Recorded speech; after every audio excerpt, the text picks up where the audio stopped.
शिवसेनेची पूर्णपणे या बाबतीतली तयारी आहे आणि जे आता नेत्यांनी ठरवलेलं आहे त्याप्रमाणे पक्ष पूर्णपणे पूर्ण शक्तीनिशी या स्थानिक स्वराज्य संस्थांच्या निवडणुकीला सामोरा जाणार आहे।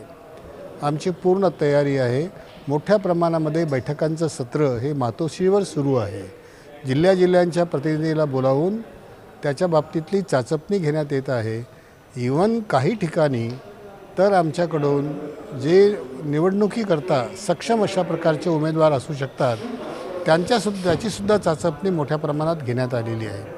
पूर्वतयारीच्या दृष्टिकोनातून मला वाटते की शिवसेना उद्धव बाळासाहेब ठाकरे हा पक्ष पूर्ण तयारी आहे आणि या निवडणुकीकरता सिद्ध आहे असं मला खात्रीपूर्वक वाटतं आहे। सरकारचा हे फार मोठं फेल्युअर आहे, कारण गेल्या 10 ते 12 वर्षापासून शिक्षकांच्या भरतीवर बंदी आलेली आहे आणि ज्या पद्धतीने शिक्षकांचे पदं ठरवल्या जातात ते अत्यंत अन्यायकारक आहे।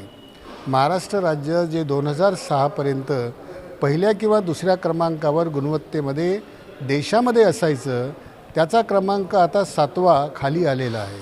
त्याचं कारणच हे आहे की शाळांमध्ये शिक्षक, प्रत्येक वर्गाला शिक्षक, विषयाला शिक्षक अशा प्रकारचं धोरण आपण कितीही वेळा सांगितलं असलं तरी प्रत्यक्षामध्ये मात्र शाळांना शिक्षक नाही, ही वस्तुस्थिती आहे। तुमचं जे काही ऑब्झर्वेशन आहे ते ऑब्झर्वेशन बरोबर आहे।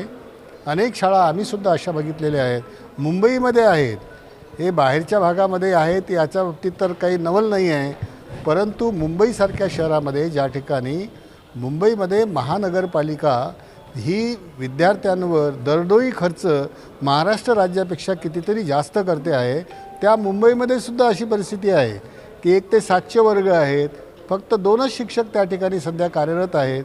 अशी परिस्थिती जी निर्माण झालेली आहे त्याला राज्य शासनाचं चुकीचं धोरण हे कारणीभूत आहे। जोपर्यंत संच मान्यतेचं धोरण बदलत नाही, शिक्षक संख्या कशी मंजूर करावी या बाबतीतले शिथिलक्षम अशा प्रकारचे नियम तयार होत नाहीत तोपर्यंत शाळेला, वर्गाला, विषयाला आवश्यक असणारी शिक्षक संख्या ही मिळू शकणार नाही।